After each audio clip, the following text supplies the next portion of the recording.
वहां पर जहर की पोस्टर हम लगा रहे थे तो इसमें हाथ में बंदूक है, दाढ़ी है, तो कुछ पुलिस वाले जा रहे थे, उनको लगा ये कुछ आतंकवादी है, क्योंकि पंजाब की कुछ प्रॉब्लम उसमें शुरू होने वाली थी, हुई नहीं थी। तो ऐसा उनको लगा कि हम कुछ रेडिकल लोग हैं और एजेंडा कुछ है हमारा, तो उन्होंने पकड़ लिया हमको। तो हमने बहुत समझाया कि साहब देखिए, आप पहले पोस्टर देखिए, पोस्टर के नीचे नाटक लिखा हुआ है, नाटक की डेट का, मंचन की डेट लिखी हुई है, मंचन कहाँ होगा वो भी लिखा हुआ है। अब आपको यकीन नहीं हो रहा तो आपको सीन करके दिखा देते हैं रात को 2 बजे तो हमने नाटक का सीन करके दिखाया उनको तब। सुधा जी, एक सवाल ये था कि 28 जनवरी 1984 में मुंबई के सेंट जेवियर कॉलेज में जिस प्रकार से आपने जो परफॉर्मेंस दिया, जो पूरे देश को पसंद आया, क्या आपके जीवन का वो टर्निंग पॉइंट था? ऑब्वियसली वो टर्निंग पॉइंट ही था, क्योंकि जब मुझसे ये कहा गया था कि मैं कभी डांस नहीं कर पाऊंगी और मैं हमेशा से डांसर बनना चाहती थी, और सडनली जब आप एक पैर खो देते हैं और फिर लोग आपसे कहते हैं कि आप कभी डांस नहीं कर सकते, बट जहाँ एक तरफ मेडिकल फ्रेटर्निटी ने मुझसे कहा था कि मैं कभी डांस नहीं कर पाऊंगी, तो दूसरी तरफ वही मेडिकल फ्रेटर्निटी मेरे साथ खड़े रहकर यही यकीन दिलाया कि मैं डांस कर सकती हूँ।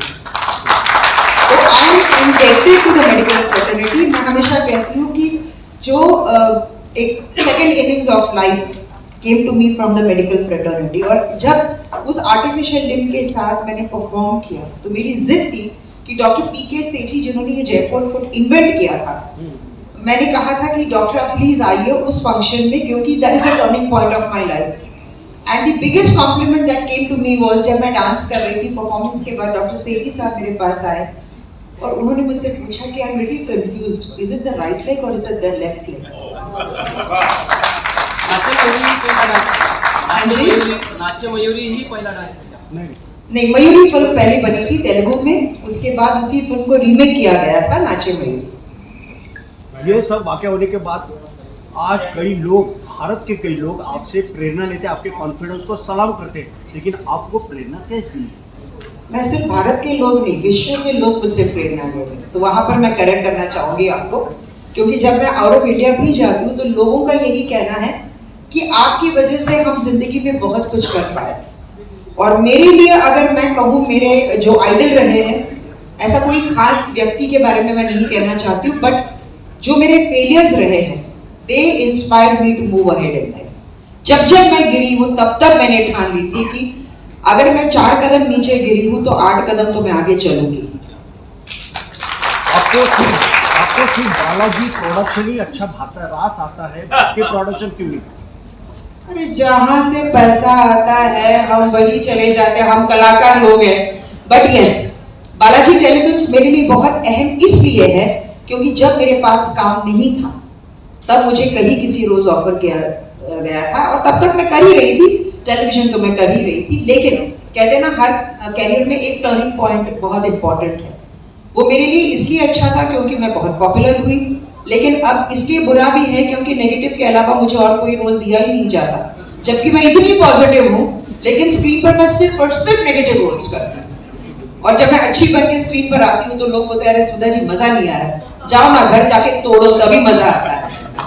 तो अब मैंने घर नहीं, अब तो नागिनों को और जानवरों को तोड़ना मैंने सीख लिया। डायरेक्टर साहब ने आपको मूछें निकालने के लिए बोला, आपने मूछें निकाल दी थी, बावजूद उसके आपने सही से मूछें लगाई तो डायरेक्टर ने आपकी चोरी खोली। इसके बारे में क्या कहना चाहोगे? ये जो किस्सा है ये फिल्म चश्मे बदूर का है। तो चश्मे बदूर पता नहीं आप लोगों ने किन लोगों ने देखी, कितने लोगों ने देखी, बड़ी आइकॉनिक फिल्म है, अपने जमाने की बड़ी मशहूर, आज भी उसको अक्रॉस जनरेशन उसको लोग बड़ा पसंद करते हैं, और जो भी हॉस्टल में रहा है उसकी लाइफ में तो बहुत फिल्म है कि लड़कियां कैसे पिटाई जाती हैं और पटने के बाद मार कैसे खाई जाती है, ये सब उसमें है। तो उसमें मुझे सही ब्रांच में जो डायरेक्टर है, बड़ी अच्छी डायरेक्टर, उन्होंने कहा कि तुम मुझे चाहते हो तुम मुझे लगाओ, तो मैंने कहा पतली सी मूंछ तो एक जमाने में हमारे देश में बड़ी कॉमन थी, राज कपूर साहब भी लगाया करते थे, अगर आपको याद हो, तलवार कट बोलते थे, वैसे पतली सी लाइन होती थी यहाँ ऊपर अपर लिप पे, तो वो तलवार कट मूंछ मैंने कहा मैं उगा लेता हूँ, तो उसको मेंटेन कर लूंगा, 1.5-2 महीने में शूटिंग खत्म हो जाएगी। तो मैंने वो उगा ली और शूटिंग शुरू कर दी। अभी शूटिंग के दौरान मुझे एक फोन आया बॉम्बे से, जो मैं फिल्म कर रहा था जितेंद्र जी के साथ। तो उस फिल्म में मुझे नहीं थी, उसकी शूटिंग बहुत सारी हो चुकी थी, थोड़ी बाकी। तो मैं मूछों के साथ जब बॉम्बे आया तो डायरेक्टर ने कहा कि ये क्या है, तुम्हारी मूछें हैं, पहले जितना भी काम है मूछ उसमें नहीं है। मैंने कहा सर मूछ कैसे निकाल दी, रियल मूछ है, मुझे वापस जाके शूटिंग करनी है चश्मे बदूर की। बोले हम क्या करें उसमें, तुम नकली निकालेगा, लेकिन अभी वो निकालनी पड़ेगी तुमको, क्योंकि हमने तो कितने सीन तुम्हारे किए जिसमें मूछ नहीं है। तो मैंने मूछ निकाल दी। अब मूछ आएगी तो नहीं ना, जब अगले उसकी शूटिंग तो मूछ कहां से आएगी। तो मैंने पेंसिल से मूछ बनाई और शूटिंग पे पहुंच गया। अब मैं डरा हुआ था कि यार ये नोट ना कर ले कहीं, इसको पता ना चल जाए। पूरा दिन निकल गया, पता ही नहीं चला उसको कि पेंसिल की मूछ है। उसके बाद अगला दिन फिर निकल गया। अब एक दिन दिल्ली में गर्मी बढ़ गई तो मैंने ऐसा करके वो बलमत के अंदर पहुंचा, आधी मूछ निकल गई। तो मुझे सही ने बहुत डांटा, ये क्या है, मूछ कहां तुम्हारी। मैंने कहा मतलब ये वो मैंने पेंसिल से बना रहा हूँ।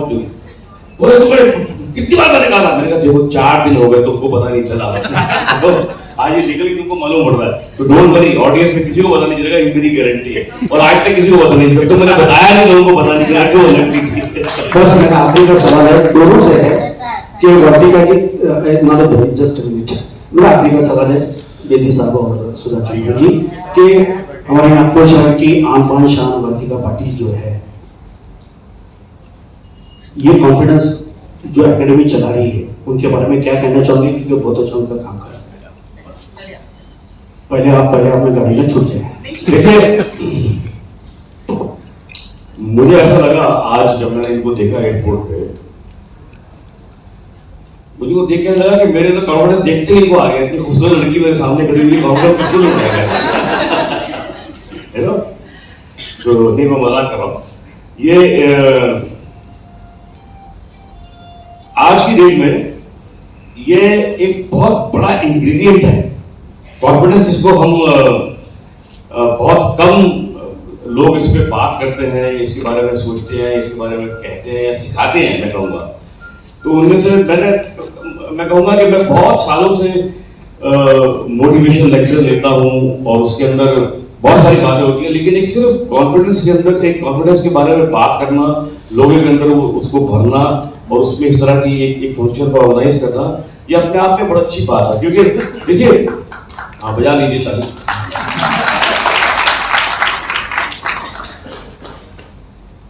क्योंकि आप जिंदगी में जो भी काम करते हैं, मैं कहता हूं कि आप अगर एक कदम भी चलते हैं ना, सुबह उठकर जब बेड से नीचे पांव रखते हैं, तो आपको कॉन्फिडेंस होता है कि मैं ठीक हूं। अगर पांव में जरा भी दर्द होगी ना, तो कॉन्फिडेंस आपको चलने नहीं देगा। तो हम कितनी बार कॉन्फिडेंस को फॉर ग्रांटेड ले लेते हैं। तो कॉन्फिडेंस 24 घंटे आपके अंदर काम कर रहा है। आप रोड क्रॉस कर रहे हैं, दोनों तरफ से ट्रैफिक आ रहा है, तो भी आप कितनी बार ऐसे चलते हैं कि आप कितना मार्जिन रखते हैं गाड़ी यहां से निकल जाए। बिल्कुल ऐसा करते हैं ना हम लोग, ये स्कूटर यहां से निकल गया, गाड़ी यहां से निकल गई, आप खड़े हैं कॉन्फिडेंस के साथ। क्या आपको मालूम क्यों ऐसा? क्योंकि वो अगर नहीं होगा, जिसमें नहीं है उसको पूछो ना, वो एक कदम नहीं चल पाएगा।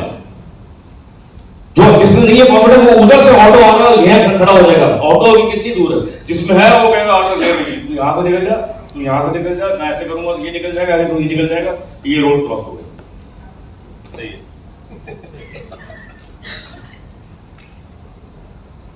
इनकी खूबसूरती के बारे में कहूँ या फिर इनकी मन की खूबसूरती के बारे में कहूँ? दोनों है, तभी तो कॉन्फिडेंस है। जब आज मेरी मुलाकात एयरपोर्ट में हुई, तो एक होता है कि आप एक अलग फील्ड से हैं, जिसमें आप उस शिखर पर हैं, you are at the peak of your medical profession.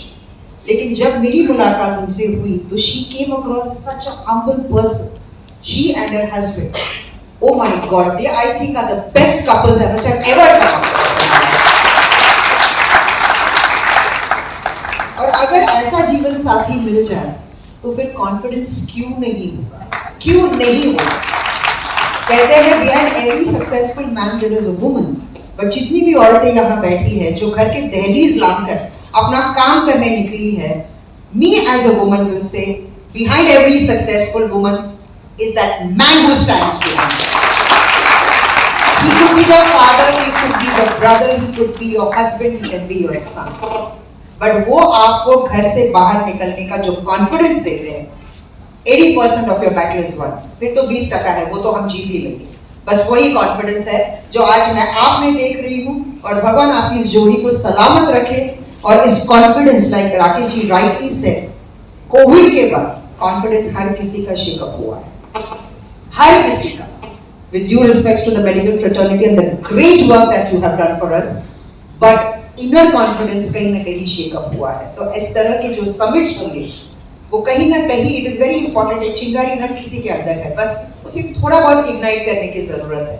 And that is where people like you come in to do that. Thank you so much.